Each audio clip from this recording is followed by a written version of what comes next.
Becca Bloom's Birkins are fake, but that doesn't mean she's not real. Sani, how do you do? So my summary of my video, which was rather long, was that Becca Bloom's Birkins are fake. She films from her condo. That does not mean she's not real, though her account is made as a parody account, so she will exaggerate, oh, played this breakfast for my dog and we just add a bit of caviar and for some seasoning and so on. So you know that her TikTok has a team of comedy writers and so on behind it. There is a real person, and yes, she is successful. Actually, some of my ladies have met her in person and say she's really lovely. She is actually from a successful family, very well read, highly educated, and on the quiet side. At the same time, ladies, when you see someone flashing designer bags and on aspirational TikTok who's beautiful, who's attractive, and is not a coin face fatty, then there is something not real about this, right? If it's loud luxury, right, it's aspirational content that you like to click on, it's not real, it's a fantasy. Becca Bloom is not a fraud, but she's playing to the fantasy of what middle and lower class people wish wealth were like, right? That's why you click on her. And that's why she gets clicks and not the actual affluent woman who's the coin face fatty, whose unboxings are boring and snoring. So she was doing these unboxings for rage bait unboxings at the height of the economic crisis, especially COVID. Look at my crocodile Birkin, another crocodile Birkin, etc., etc., right? It was for rage bait, for being viral, but she did not add any other value, unlike Becca Bloom, whose book recommendations, by the way, are excellent, especially Jonathan Haidt. That's an excellent book. In my secret group, we'll be looking at her book recommendations, picking the best one, and having a book club based on Becca Bloom's recommendations, and also other successful ladies, basically a bougie book club. So I'll be posting my Instagram below and you can message me if you want to join my secret group. Yes, there is vetting. And this is what gets you ahead. Like, a lot of her tips actually get you ahead. It's level up propaganda, right? So it's one of those rare instances there's level up propaganda in Western society. That is why I say let the fake Birkins go. No one is perfect. And if you're looking at aspirational content that is catered to non-elite people, there will be some fake stuff in it, because the middle to lower class idea of being elite is not what being elite is, and being elite would be too boring to get any clicks from middle to lower class people. It would be mostly book recommendations. An example of the difference, I saw some lower to middle class people going to Wimbledon and saying it's all about the tennis, not. And then they were showing the outfits and said this is the tennis, and they were showing was a fashion show of tennis inspired outfits, and they couldn't care less about Wimbledon. So they were clearly the posers, whereas elite people, the outfit is not important, but the most important thing is the game. If they like tennis, they go. If they don't like tennis, they don't go. And then they will have some cute, if you are moving up and leveling up, you'll have some cute outfits.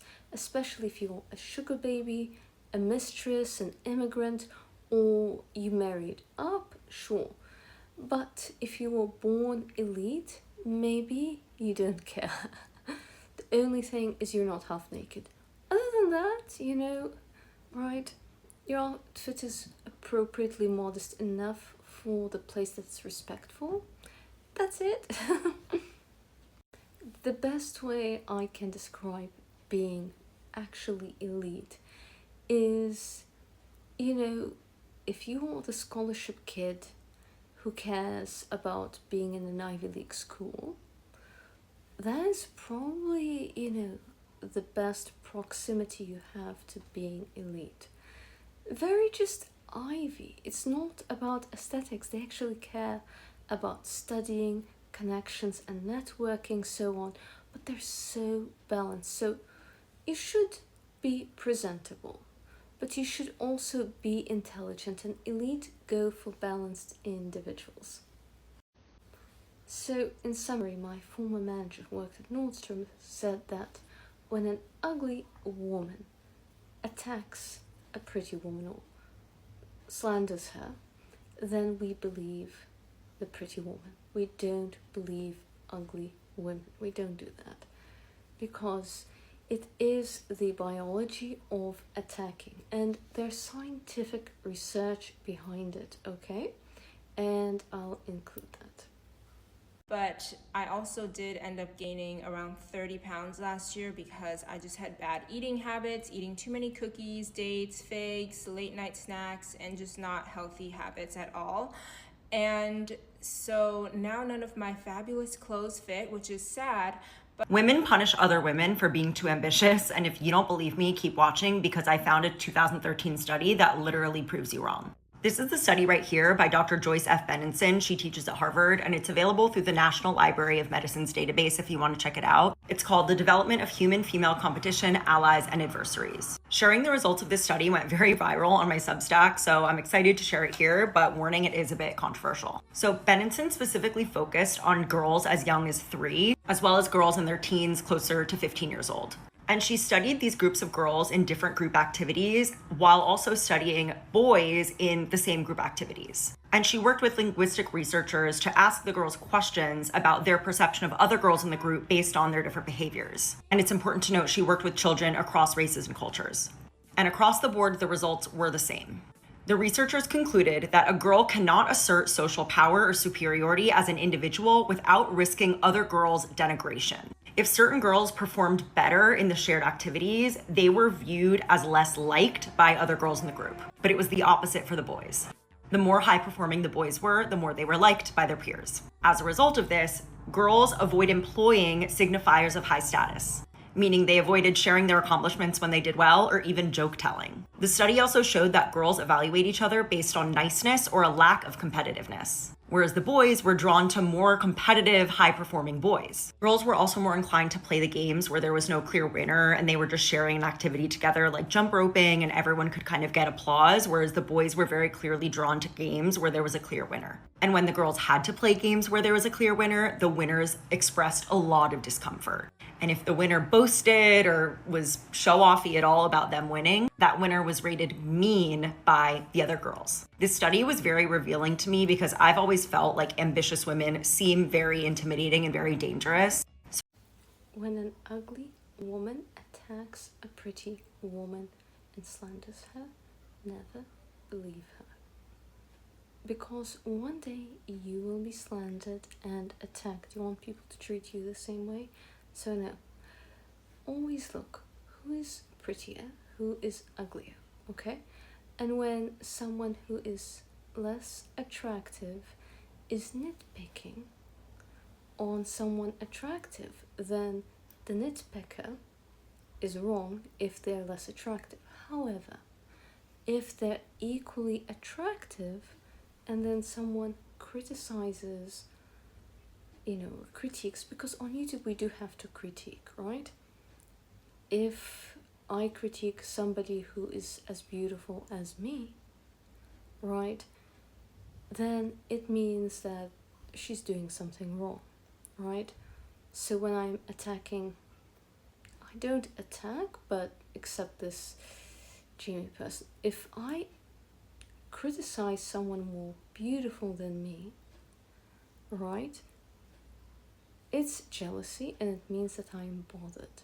But if I critique and say, hey, this person is not correct, right? And they look as beautiful as me or are less attractive than me, then, they're the problem. This is what I learned from my manager. I am sorry that, but this is life experience, and as much as, here we have a study, but I find life experience even more valuable than academics. So, when a more beautiful woman than you is telling you, hey, don't do that, she's not throwing shade, she's not jealous, you are clearly doing something wrong. Right? Of course, there are certain cases, and let's say her mother is a sugar baby who's not accepted in Middle Eastern society. I've seen this. And then she attacks you, but her mother's an outcast and she's an outcast. Okay, if she's insecure because there's something wrong going on, and then she attacks you, okay, it's her. However, if someone, let's say, critiques, like what I hate is people on YouTube, my pet peeve, I'm so elegant and you're not. And they're giving advice how to dress like a grandmama, boring and snoring, which will get you to fumble the bag. Oh, you're not elegant, but... Right, if they're elegant by your definition, they'll dress like a granny and fumble the bag. No. Of course, I don't believe in, walking around half naked and showing that you're the public loo or washroom, right? That doesn't get you married if you're dress like the town bicycle everyone rode on instead of dressing like the exclusive Birkin, right? Okay? But there is such a big in-between space between being a granny and dressing like a town bicycle. Halfway in between is the sweet spot that I teach.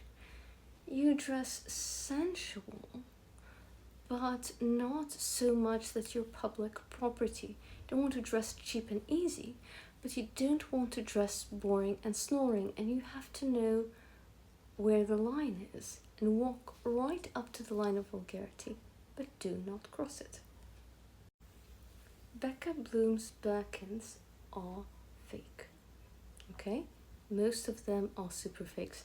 Some are not even super fakes. They have like a hole to like carry a Birkin, which is a definite fake. So why is she not a fraud when she has those Birkins? Why? So why does it not make her a fraud?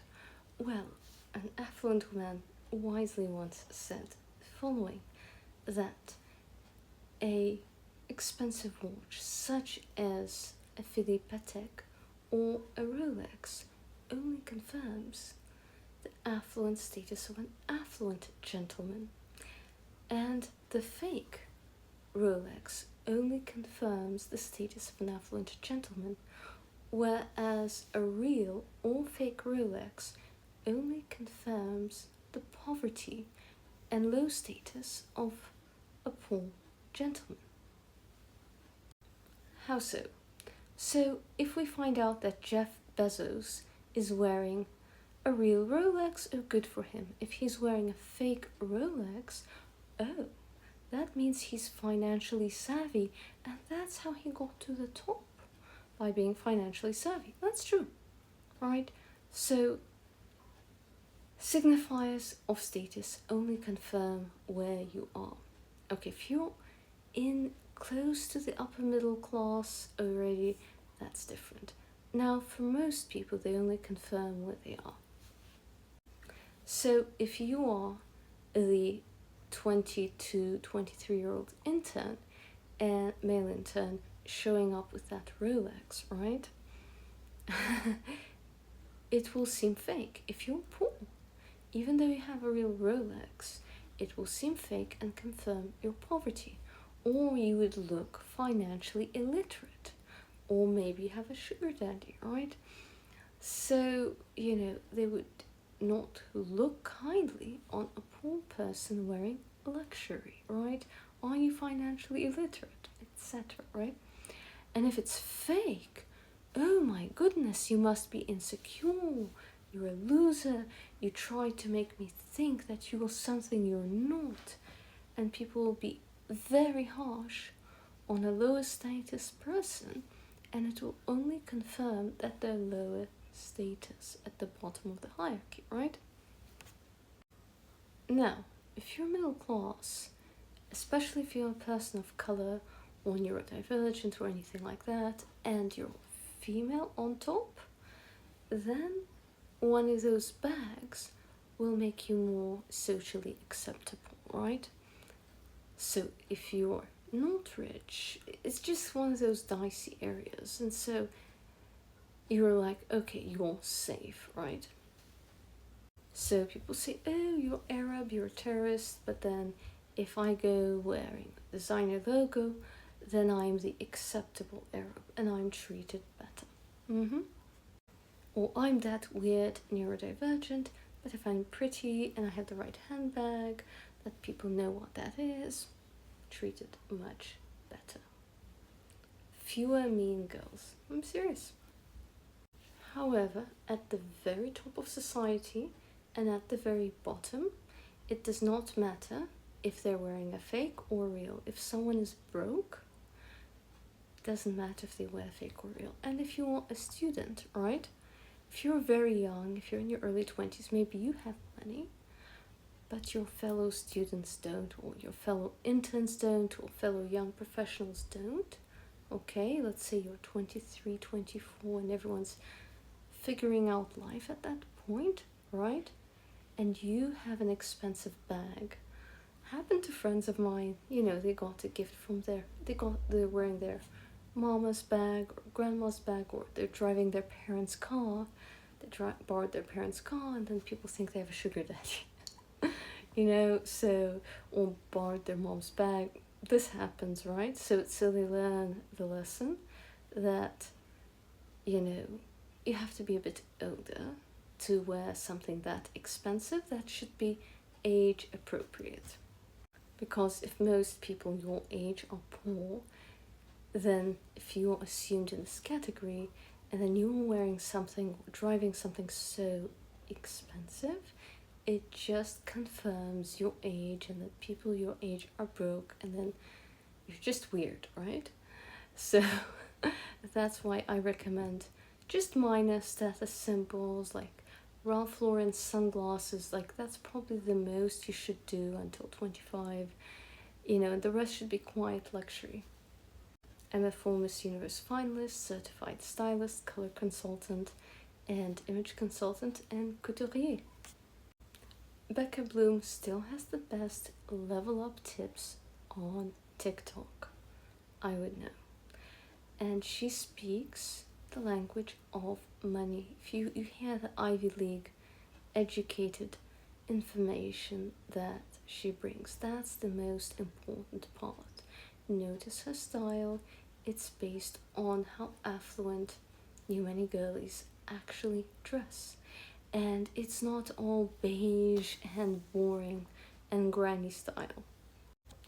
Coin face cow represents how boring actual wealth is. They're not that beautiful aesthetic woman that you find aspirational ladies and put on your image boards for manifesting, right? Those beautiful ladies who are interesting, whom you like if you're not rich, on your Pinterest boards. They're not real completely, okay? Like, fact is, people are not going to wear a new Birkin for every outfit the way you like them to wear, right? They're not going to be doing all that. That's a waste of money. They'd rather spend it in stocks. The reality is, wealth looks boring, right? looks like coin-faced cow, okay? And yeah, and even she is rage baiting. Oh, look at my unboxing, look at my unboxing. Ugh. The reality is, real wealth is boring. It will not get clicks, but things that are super aspirational, super beautiful, with a marketing team behind them, they're going to have fake elements, right? Fake Birkins and so on and so forth. Because you don't get that many clicks by being 1000% real. So if you're looking at aspirational content, don't expect authenticity. And this is the point, so you manifest your own dreams from there. They're not your best friends. What I do like about Becca Bloom is her book recommendations and her tips that I recognize an Ivy League level education. That is what I recognize, and that is the language of affluence, you know. And it's not the plate my dog's breakfast, which is a parody. I don't watch that stuff. So the allegations were that she's filming in the common areas of her condo. Well, yeah, if she was a common person, she wouldn't be able to film in the common area of her condo every day in, day out. It's her condo. I still think that she is the most useful thing on TikTok. I mean, there's Black Cat Academy, Princess Treatment, and clips of Shira taken out of context. Things like the dark femininity where a girl who's 20 thinks that she can manipulate a man who's 60, and so on and so forth. This is the best thing that has come out of the TikTok sewage. Sorry. I mean, of course, there are niche things like Arabic music that I watch. There's some content specific to different industries, right? Being neurodivergent, things like this, right? Oh, the history of this and that, right? But in terms of relationship advice and level up advice, Becca Bloom, or Rebecca Ma, is the best you will get from that app. She is so popular because she adds value. Sure, on TikTok what we can do is pay the app to promote. And I'm sure her and her rival's marketing team both paid a lot of money so that it's the number one, so that all of us see it, right? But unlike her rival, coin-faced fatty Jamie, people click on Becca Bloom's videos because, her aesthetic, if we copy, we're better off. So it's already useful, adds value, aspirational, whereas Jamie's aesthetic is high fashion and not very useful. You try to copy, you look like a clown. Then all the rival, coin-faced fatty, does is open boxes of expensive stuff over and over and over. And the first time, okay, that's interesting, but after that, it's boring and snoring. And instead, Becca Bloom gives us excellent tips, book recommendations, Ivy League negotiation tips, and so on and so forth. She gives useful tidbits for your life. I'm against the Simone de Beauvoir book recommendation, but the rest are excellent. So if you want to improve your life, don't listen to slander of ugly women, of women prettier than them. Please like or hate, share and subscribe, and comment below.